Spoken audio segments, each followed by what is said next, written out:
So, Merry Christmas, everybody. Great that you're here in the Truth Unveiled. Happy that you joined today. This is about as close as we come to Christmas Day, to Christmas Eve. And so there was a bit of Christmas music. And so thank you so much for joining today. Living the mystical life, and so now we fact check that a little bit with Joel. Are we actually living that mystical life? And if we live that, how does that look? Does it have a look, or has it nothing to do with any looks at all? So this is the short introduction to what's coming up today. So living the mystical life is one of the aspects that we're looking at, and we use for that tape 521A, and I found a prayer, really like a contemplation in a parenthesis in eternity that is just beautiful to use for discovering what is the mystical life. So the mystical life, you can say it does not have to do with form, like you just live your normal life. It looks like it. And in the meantime, where is your consciousness? It's like it's in recognition of your connectedness with Source. And this is, of course, what we bring ourselves back to if we forget it. We bring ourselves back to the place where you can actually open up for it. And let the light, let the communication, be restored in our awareness. Now, the contemplation that we do is an exercise in that too. So, the fact-checking that we look at later is interesting because it will reveal something to you. The moments that you in fact start to come to concerns, to anxieties, to all these things that are so, normal as a human being. When you see those things popping up in your awareness, and that will become like a red flag, apparently I'm actually trusting my own powers. I'm trusting that I have to do something here and that I just lost my mystical life. And so now I need to work for this and make it happen and try to fix this. Now, this is a very common response to an emergency, or what seems to be emergency situations. Now, so it needs training. In other words, we need to train ourselves. We need constant reminders of the fact that no, there's no emergency. No. So it's like you were just, in fact, hypnotized by an image, and this is your chance to remembering as an active presence, as an active remembrance of the present moment, as Joel would say it. And so let's start with that. Let's start with the meditation of contemplation. It's really contemplation because it's like a little bit more to consider. And then we will have like 5 minutes of quiet in between, and we'll repeat that one more time, just to let it freshen up our memory. Because in 5 minutes you can forget already a lot.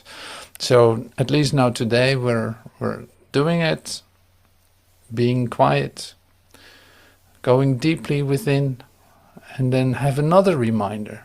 So that will bring us some real rest, you could say, some real peace, if you allow that to happen. If you let your mind wander in all directions, then you're lost, you could say, and bring it back, releasing those ideas, or at least your valuing and your engagement with these ideas and things that seem to be so important, then suddenly you fall into a remembrance, and you have like, well, I was not sure why I even was concerned about anything. Now this is the point that we're aiming at, not as an achievement, as a goal, but more as a realization of oh yeah, when I don't do anything, everything is just fine. Like when I release all my values and all my concerns, then I'm just fine. Everything is falling in place. There is only this moment, and it's offering everything that we need. So here we go. I'm going to pull it up and share it with you.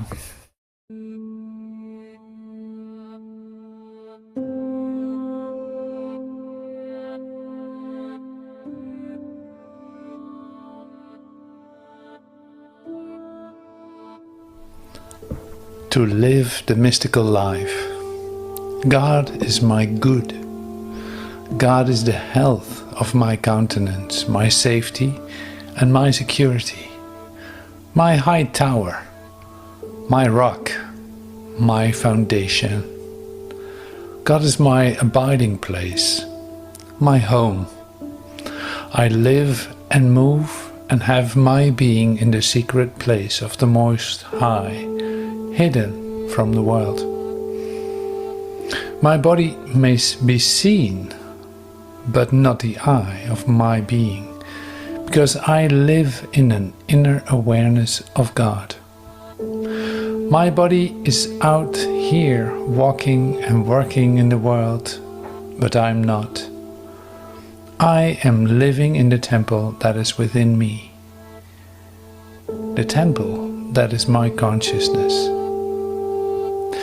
In any and every place or situation in life, I remember that I am invisible. I am hid in the divine consciousness.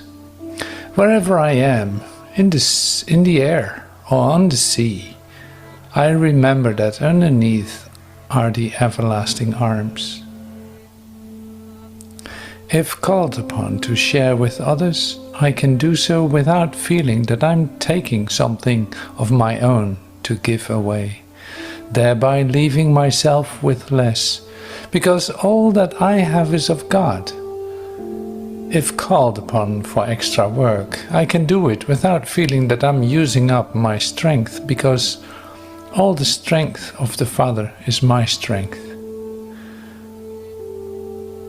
I do not have to fear the passing of years, because before Abraham was, I existed in the bosom of the Father. And that is where I exist now. Only my body is visible, but not I. I and my Father are one, and we are invisible. We live in each other, the Father in me and I in the Father, inseparable and indivisible.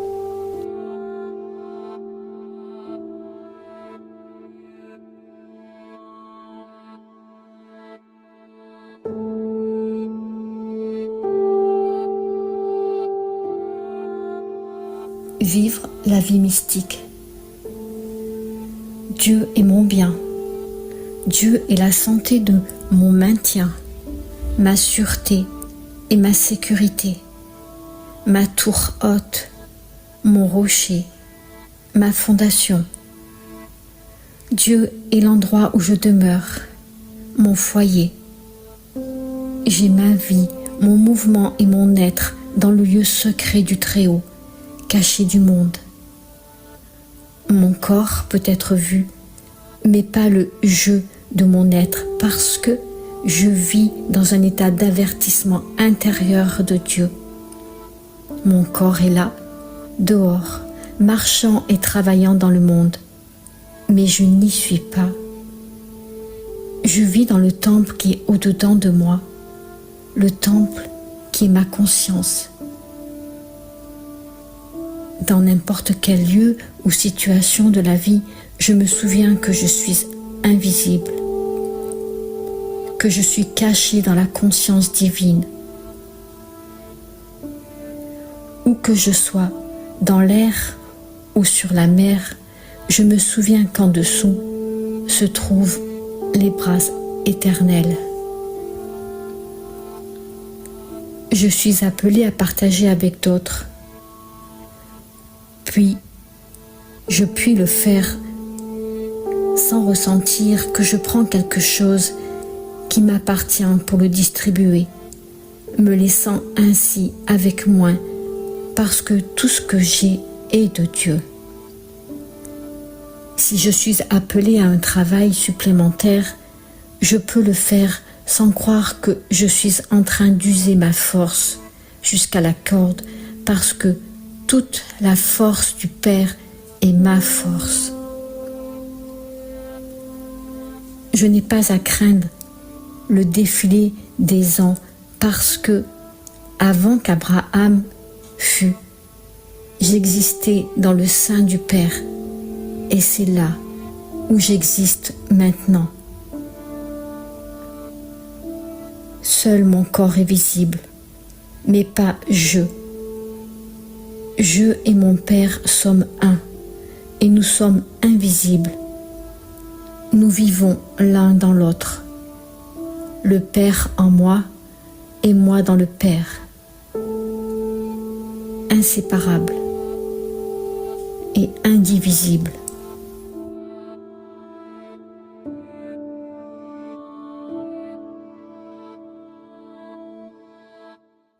All right.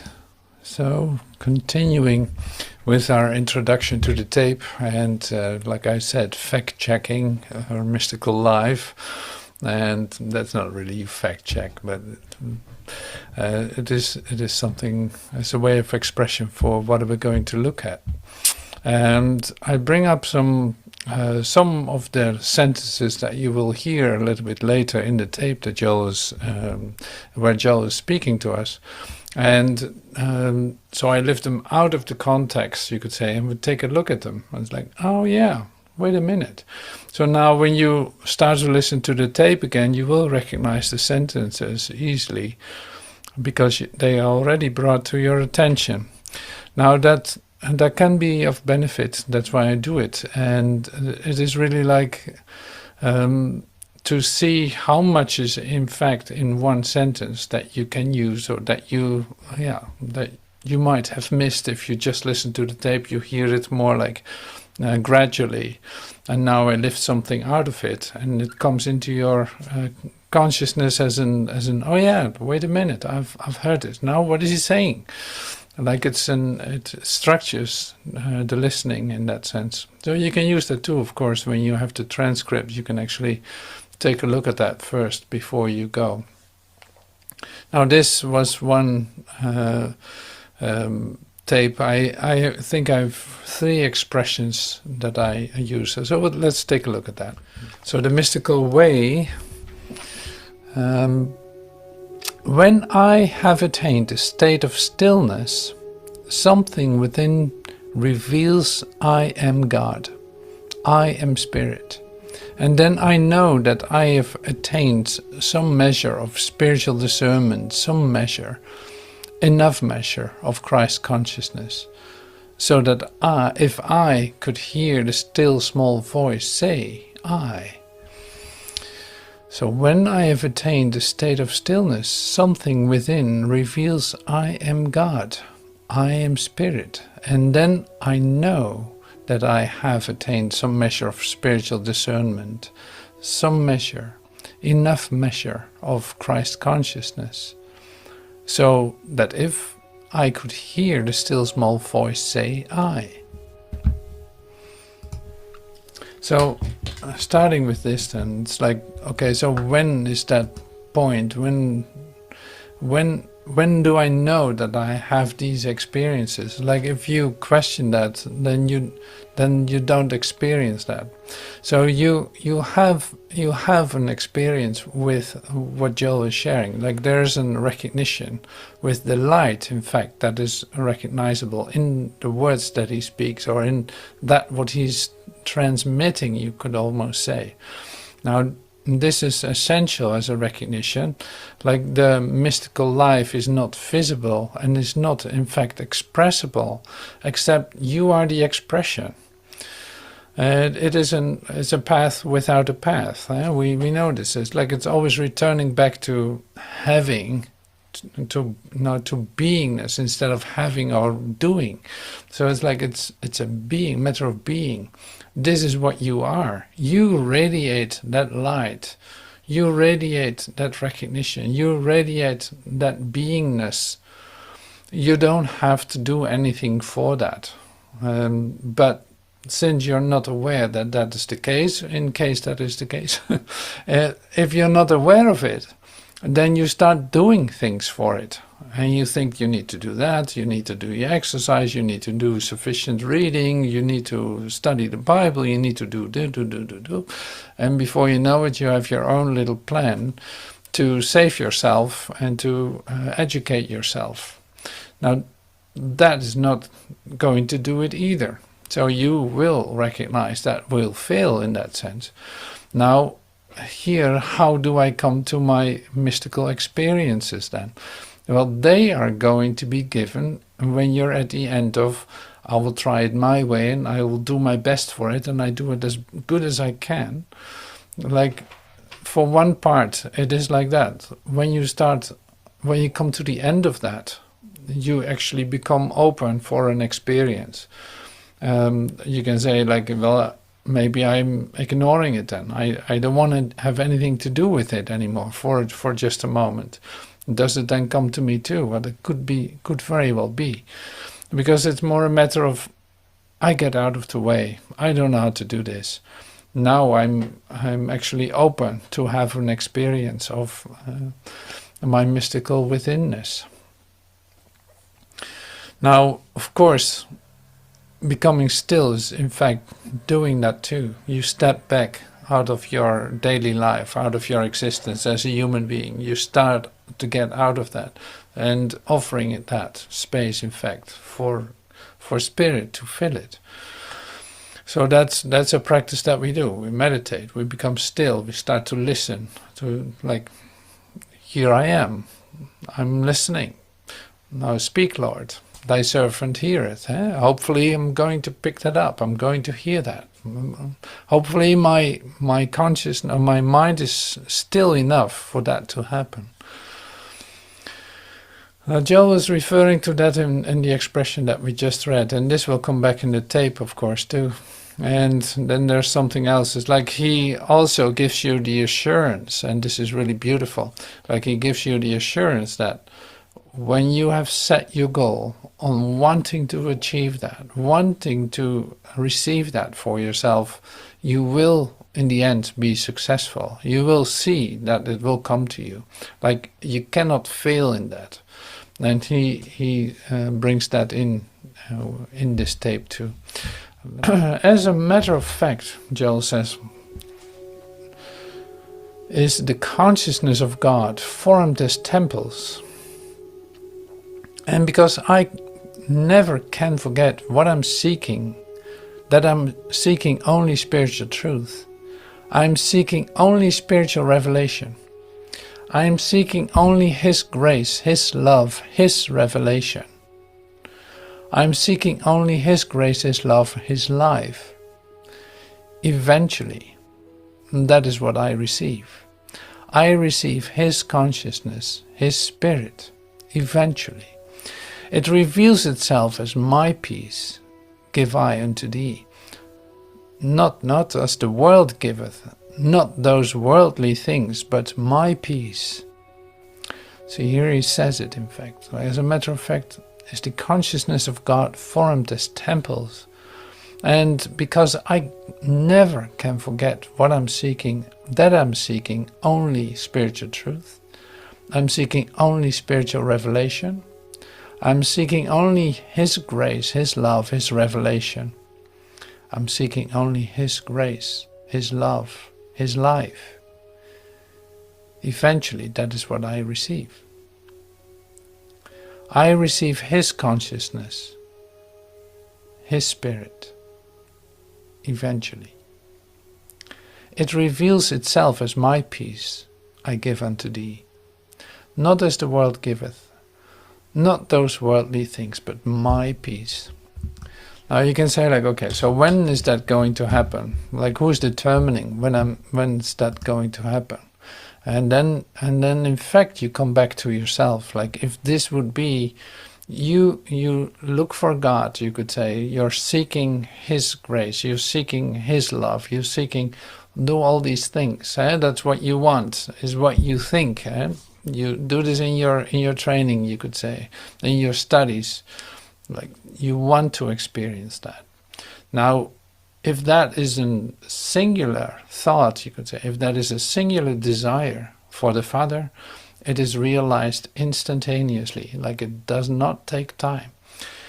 So apparently there's something else that you want too, or you want to have this, like God and my life, God and my existence, God and the goods of this world, or God and, like, no, there's no end, there's no extra, there's no both worlds, you could say. There's no such thing as both worlds. So you're either in the full experience of God, or you're in the full experience of the world. There's no in between. There literally is no overlap. So that's good to know. But so your goal is set on reaching God and on coming into communion with God, on a single desire for the Father. I'm returning home. I don't care how this looks, how this world looks, how everything can fall apart. It's fine with me as long as I return back to the Father, like this. Like, if your desire is like that, then in fact you choose for a singular desire. And this is going to be immediately effective in that sense. That's where the transfer occurs. There is just this one instant where that happens. It doesn't have to take time to get there. It really doesn't. It is more like, well, you will have to come to your heart's desire. What is it that you want? What is your one desire that you want? Is that pure? Immediately you come into the experience. Like, there's literally no time wasted in that sense. The same, in fact, with experiencing peace. What happens in that moment? It's like you want peace, then it's yours, because it is given. It is what God extends to you, and never stop doing so. Here's one more. But now I can recognize it, because peace is a freedom from concern, a freedom from anxiety, a freedom from fear. If I do not recognize it that way at first, I do all of a sudden recognize that I have no more fear, that I have no more concern, that I have no more doubts. Therefore I know that my peace has given me freedom. Now, that sounds like once that occurs, that's forever then. So it looks like a state, as if you turn a switch, and that after that, then it's going to be like that. Now that is not how it works. So it's like Joel actually speaks in the present moment. He's speaking right now. Then it's true. Yes, absolutely. Can I forget about it? Can I say forget and step back into fear? Yes. Can I come back to the recognition that I and my Father are one? Yes, of course. So it's like, this is what happens in the process. You forget about it, and suddenly you start to remember. Now here's the thing. It's like, how long is the time going to take between you forgetting and feeling the fear, feeling the conflict, feeling the who knows what, before you ask for help and say return back into a remembrance of this moment? Like, how long is that time? When do you recognize that you're actually off track and that you want to return to my peace? Like, how long is that going to take? Well, when you start doing this in the beginning, you think like, well, I shouldn't be asking for that all the time. And when you come further into your process, you could say, it's like, no, you cannot stand it when you feel that you're sliding off from this present moment, and you will ask for help immediately. In fact, it becomes like a natural response to any disruption. I need help here. I have no idea how this is supposed to look. I don't know how to do this, and all these, like, everything then that is not peace becomes a red flag, which is great. So then the damage, you could say, the damage that occurs, the destructiveness of entering into conflict and fear, and all the delusion that comes with it, that manifests sickness, pain, death, all this disaster, all this conflict, war, you name it, like all this does not need to occur because you are, say, bringing it back to your single desire. This is a practice. This is in fact your mystical life. Otherwise you think like, okay, I'm doing fine, I can just do whatever I want, I'm just living my life, and of course the I of me is not visible. But see, then you're fooling yourself, because you're in fact in a conceptual repetition, as if you use a mantra to deny your physical reality. Now, when you enter into your single desire, this world disappears, you could say. This world disappears. Then you're not triggered anymore by anything that's happening, because you stay in your remembrance. When you forget, you ask for help and bring it back to here. Here it is. Nothing occurred. What can be the discomfort? The discomfort can only be mesmerism. The discomfort can only be a temporary dissolution, a temporary distraction, you could say. Now I come back to my present moment, and there it goes. I experience my peace, and nothing has occurred. Like nothing with real consequences has occurred.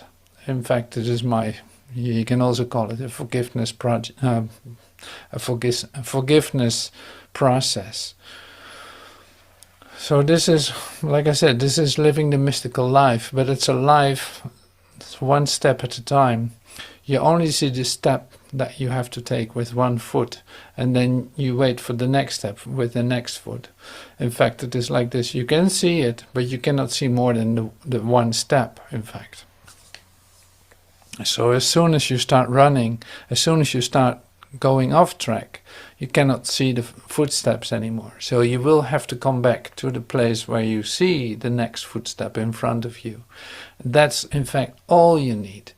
Now if you think that you need to look forward 5 steps forward, you will find that you are immediately in so much fear and anxiety and concern, because you're doing something that is not necessary. No, this is a moment-by-moment basis in which you are guided by Spirit, and it's one step at a time. You don't need to know what's happening tomorrow. Like this moment is full in itself, and this moment you are instructed to be, and you hear everything you need to know in this instant. So when you would look forward, you miss the guidance in this moment, and this gives you immediately a sense of conflict and of fear and worry. So that's really the secret. You could say the secret of mystical life is to not look any further. It's right here, and it doesn't go anywhere. Here's your next step. Now you move. Now you do. Now you say. Now you, whatever is occurring. Like that is not of your concern anymore. So that's in basically the living the mystical life. So as an idea it's easy, as a practice it is whatever it is for you. So coming back to your commitment to the single desire for the Father, it becomes a joyous process, in fact, because your returning back to this recognition is what comforts you. Nothing else will comfort you. Now I can use in the world all kinds of places and ideas that I think will comfort me, but I will eventually come back to this one point where I'm comforted. It isn't happening anywhere else. It is not depending on a world. It is not depending on time or on tomorrow. It's not depending on yesterday. So here it is. Now Joel will say this too in his own way, and so yeah, I can't wait to listen to that. So we have time to to listen to that for half an hour or a little bit more, and that's really lovely. So let's open that up. Good morning. Good morning. If I wish to impart something to you that I expect you to believe and to follow, I must first of all have come into some measure of success, of peace, of harmony with that which I wish to impart, so that as you hear it, you have a feeling of rightness about it and a desire to follow after, to do likewise. And even beyond this, even if I do not impart it to you personally, but if I myself attain some measure of demonstrable good in my own experience, it is inevitable that sooner or later my family or some members of my family will want to do likewise, and then some friends, and eventually others will learn about it and will want me to share with them that which I have discovered, that which is proving good in my life. But you see, first of all, I have nothing to impart until I myself first am showing it forth.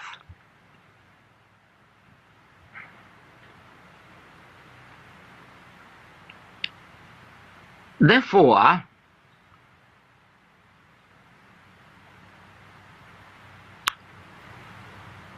when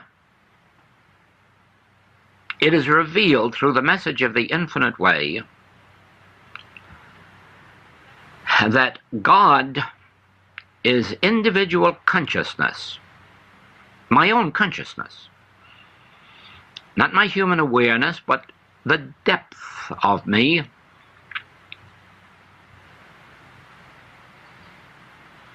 and that because this consciousness is spiritual, that I can go within, meditate, commune, seek, as the Master called it, the kingdom of God that is within me, seek the realm of God that is within me,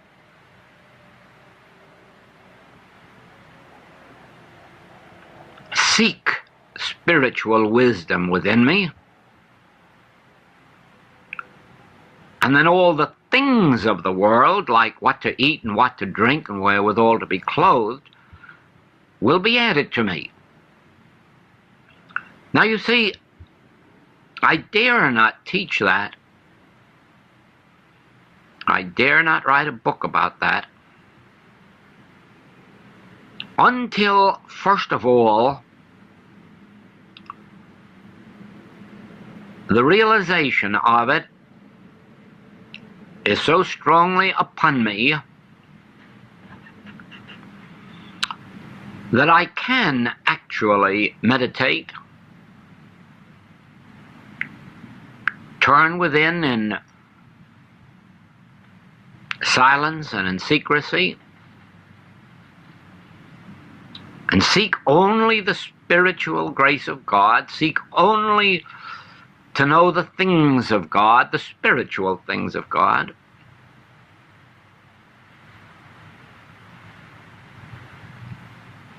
to let the Spirit of God bear witness with my spirit in silence,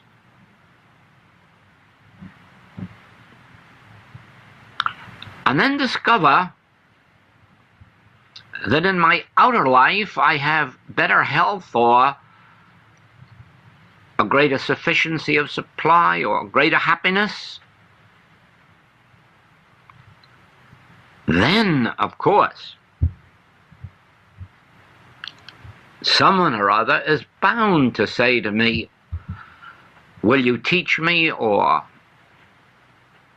will you reveal to me what you have discovered? And then eventually a book comes forth and classes come forth.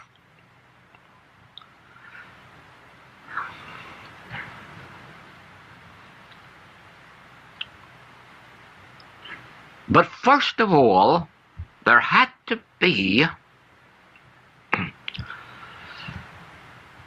the discovery and the demonstration of a principle.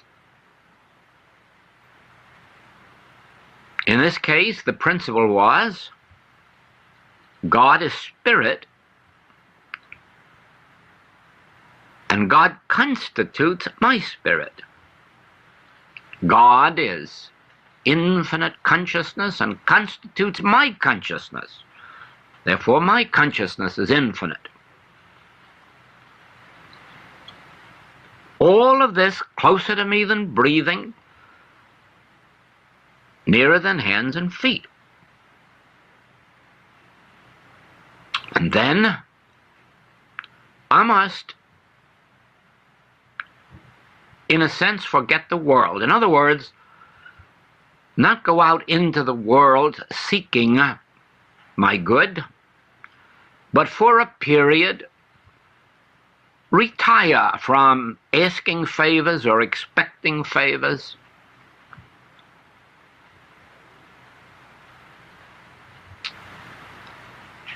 and go within and seek this kingdom.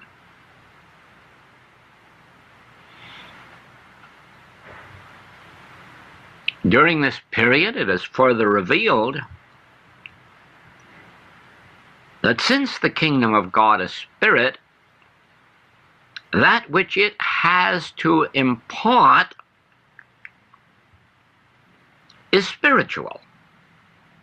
Therefore, to go to it for money, or houses, or employment, or marriages, or divorces, or happinesses in the human realm is utter nonsense. Because it knows no such things. God knows only spirit and a spiritual universe. And so,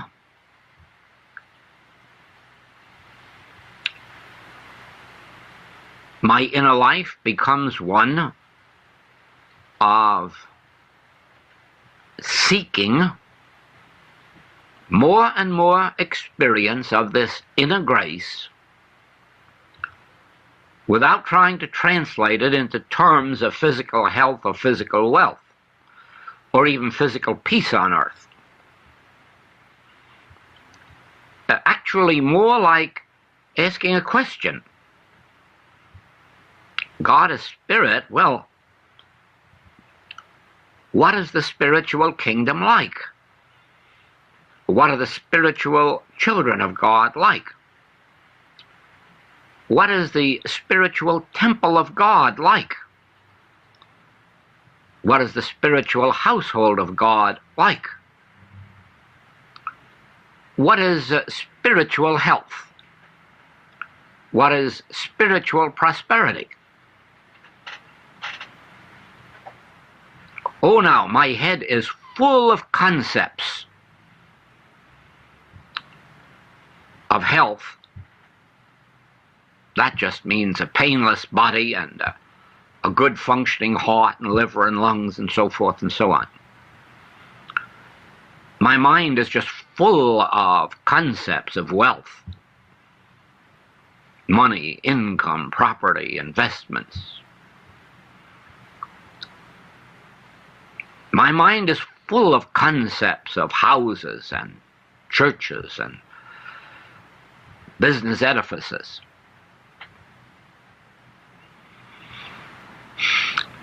But you see, this won't do. God is spirit.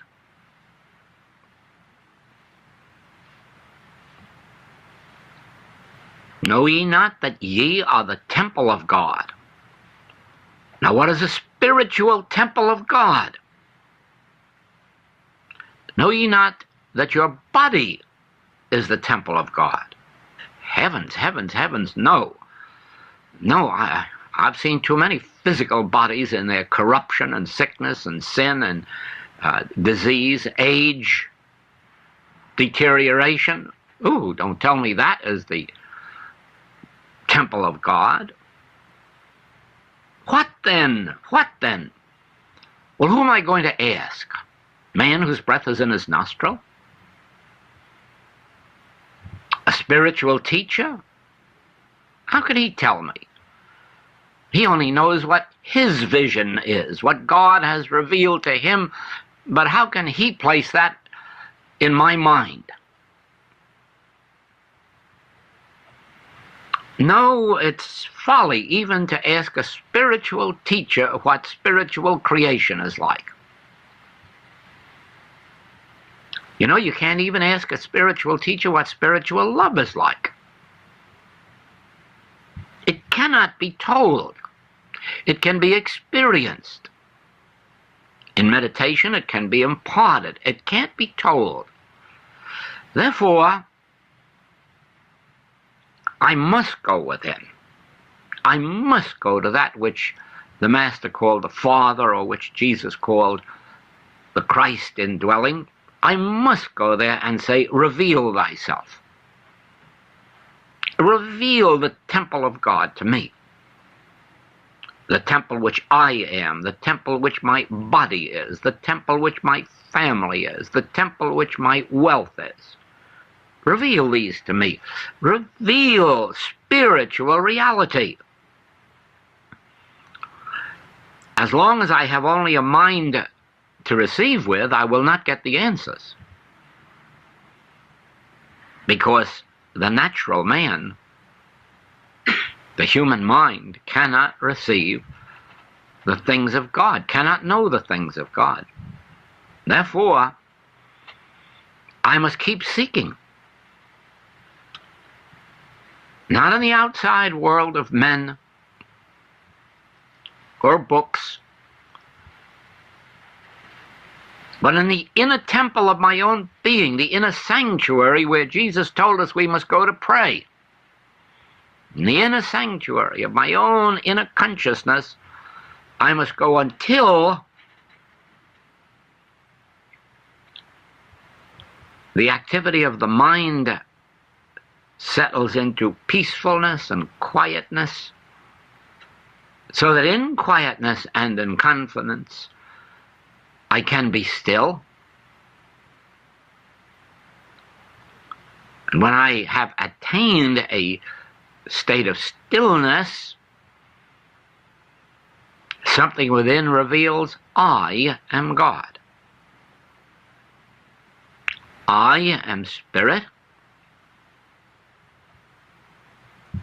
And then I know that I have attained some measure of spiritual discernment. Some measure, enough measure of Christ consciousness, so that if I could hear the still small voice say I can keep on listening for the rest of the message. And eventually God will reveal himself, his kingdom, his laws, his temple, his temples, temples of health, temples of wealth, temples of love, temples of family, temples of all good. Each one is a temple. And the consciousness of God, as a matter of fact, is the consciousness of God formed as temples. And because I never can forget that I'm seeking only spiritual truth, I'm seeking only spiritual revelation, I'm seeking only His grace, His love, His life. Eventually, that is what I receive. I receive His consciousness, His spirit. Eventually, it reveals itself as, my peace give I unto thee. Not as the world giveth, not those worldly things, but my peace.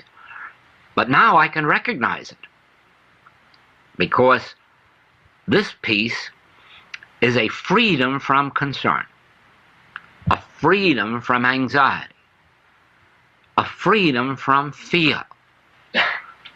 If I do not recognize it that way at first, I do all of a sudden recognize that I have no more fear, I have no more concern, I have no more doubts. Therefore, I know that my peace has given me freedom from fear, from doubt, from concern, from worry, from anxiety. And now I know what it is to have my peace. And I also know what it means to have thy grace, which is my sufficiency. Because now I am in the world, but not of it. I have none of its fears, none of its doubts, none of its worries. Not even death is an enemy. Since in the realization that God is my life, I could never be separated from life even in death. If it is God's love that is governing me, I could not even be separated from God's love in death. So even the last enemy has been overcome.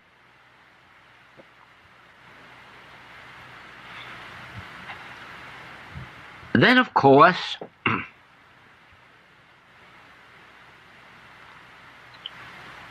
I recognize that a miracle has taken place.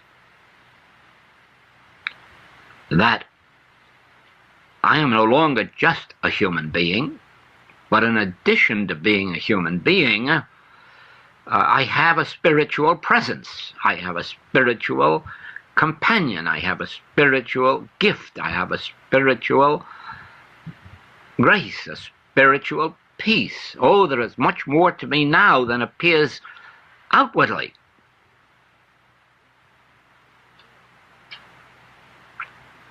And this, to me, is the miracle. But strangely enough, the world doesn't see this as a miracle. It doesn't even know it happened. But the world begins to say, oh, you have better health, or you have a greater supply, or you have more success in business, or you have better judgment in investments, or... Yes. Well, to the world, that is the miracle. But to me, that isn't the miracle. That is the fruitage of the miracle. The miracle is grace. The miracle is a spiritual inner life that has come to awareness. That which the Master recognized. The Father within me doeth the works. The Father within me goeth before me. Oh, Paul, I can do all things through this indwelling Christ. So the miracle of my life is the attainment of Christ. And the world says, what a miracle has happened to you. You've got your health and your wealth and happiness. And the reason, the world is seeking health and wealth and happiness.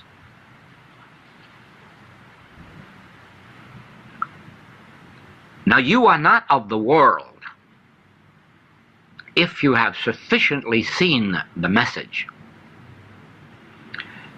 so that you are no longer seeking the health or the wealth or the happiness that the world can give you, but that you are seeking the miracle of inner grace. Then, since, even in whatever measure it may be,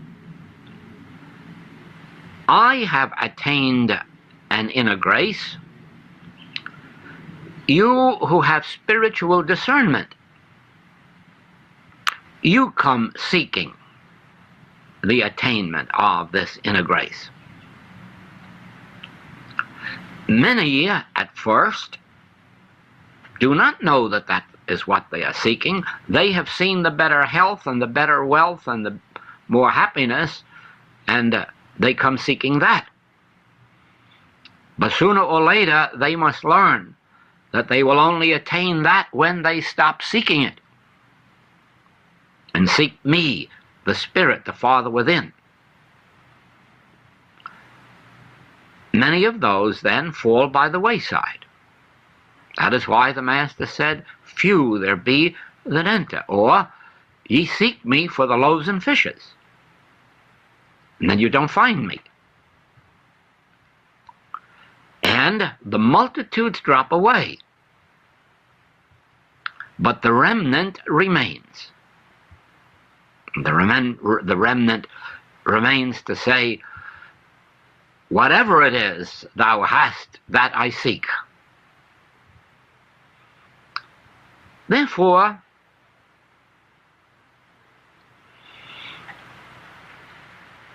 until you, who are the Infinite Way students, who are seeking through the years and through every means that the Infinite Way has evolved, you who have left your nets, left the seeking of loaves and fishes. I don't mean giving up your employment, I don't mean giving up your art or your profession. I mean you who have reserved an area of your consciousness for seeking God, even while making tents or fishing or whatever your outer life may be. You then are the ones who must eventually discover this kingdom within, this inner grace, this inner peace, this my peace, and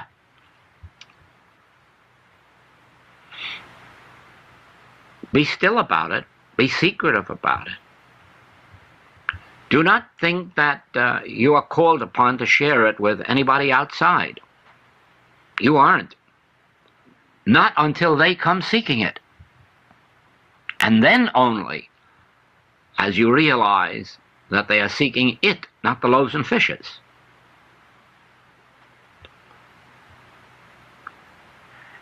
You will never be called upon to go out into the world to proselyte, or to save it,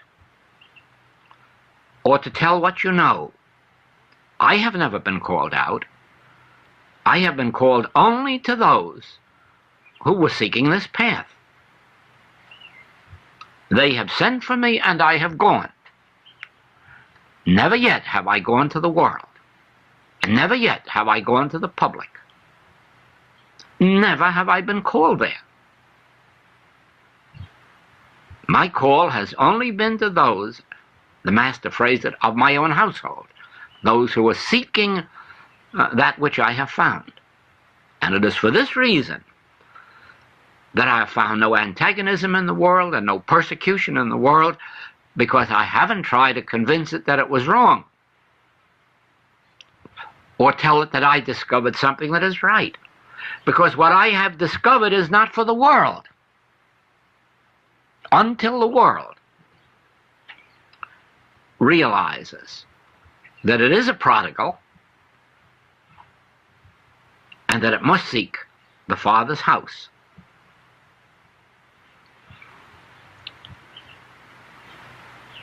It is true that an individual unity center here or there, an individual truth center here or there, an individual Protestant church here or there has sent for us, and we have gone.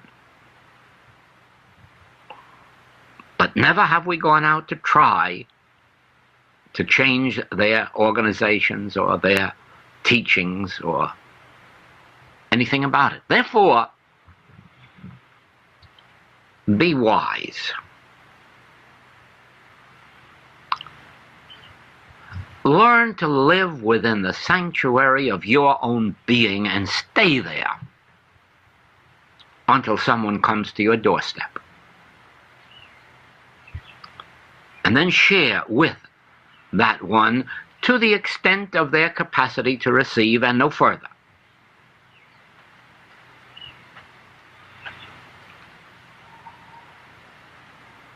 And in proportion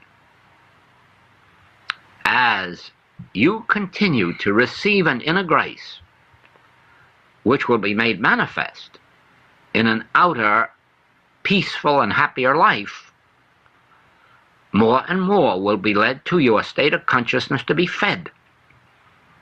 Because now you will know, now you will understand why the Master said, I have meat the world knows not of. This consciousness which I have, this state of peace which I have, this inner grace which I have, is my meat and my wine and my water, and it's yours. You who recognize it and seek it. It is not for the neighbor. It is not even for those members of my family who can't recognize it. Therefore, it isn't offered them. Love is offered them at their level of receptivity, but not further. Love is offered to my neighbor. Charity and benevolence is offered to my neighbor at their level of receptivity, not further. So if their level of receptivity at present is a check, or books, or last year's clothing, then that is the level of love and benevolence I must share with them. But I must not expect that the real meat, the real wine, and the real water which I have discovered would feed them.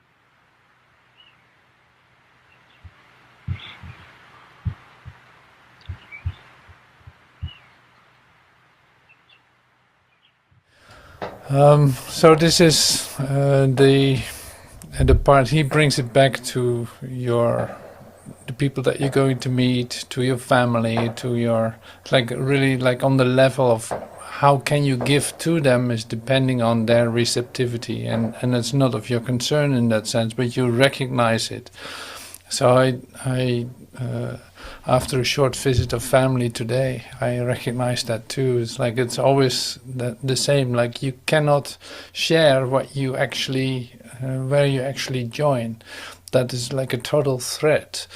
I discovered this today in a meeting, that as soon as there is silence, where actually something could happen, that there's immediately a story, there's immediately concern, there's immediately a memory, a past memory, or there's immediately something to fill up this silence, instead of letting that just be and see that spirit is right here, given. Like the concern part, the breaking the silence and breaking the stillness part, is literally a tendency of every human being, of course, but it's like that's where something is possible, where you literally will receive everything that you need, where and on and on and on. Now you're going to prevent yourself from diving into that moment with your story. It's like that's something to be really aware of, and it's interesting to see that work. It's like it's amazing. Many opportunities for real connection, for something real to happen in the relationship. And what do? You come with your story, you come with your memory, you come to break this silence, to literally break it, for nothing. But this is what Joel is pointing at. It's like the receptivity. You cannot, you don't determine that in anyone. No, but you can offer the silence and the stillness. Like literally, I wouldn't know what to say. I don't want to break that silence. I love that silence. Now I'm in my full confidence in that silence, and now everything is possible. So I give some opportunities for something real to happen. And when that is, you could say, ignored, or when that is not received at all, then in fact there's nothing to do, nothing left. There's nothing there.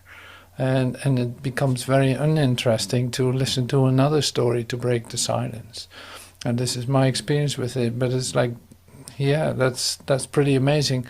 So you see the stories, the concerns, the this and the that, is all set up to break the silence, while the silence is your salvation, is where everything naturally occurs and is given. So you'll recognize this even in this Christmas time. You're probably meeting whoever you meet. Like you see that as soon as there's silence, something is happening. In fact, Spirit is passing by and saying like, hey, do you want to join? Here's a possibility. And there you go. You'll see what happens. So here's your new consciousness offers this place and offers the confidence to stay in that silence and peace. So I'm blessing you. Like, have a great, wonderful Christmas time with incredible depth of silence in which everything is given you, and being overjoyed with all the grace that is possible. This is what I wish to you. And you're the provider of it, in the sense that you offer that to everyone that you meet by just offering the space for the silence, for the stillness, not to interrupt, not to distort, not to do anything with it, but just letting it be. So Merry Christmas, everyone. Thank you so much for joining today. And I hope to see you next week, just before the new year will start. At the very end of the year, we come together in the Truth Unveiled on Sunday, same time, same place, and see what happens. Thank you so much, and I hope to see you soon. Thank you.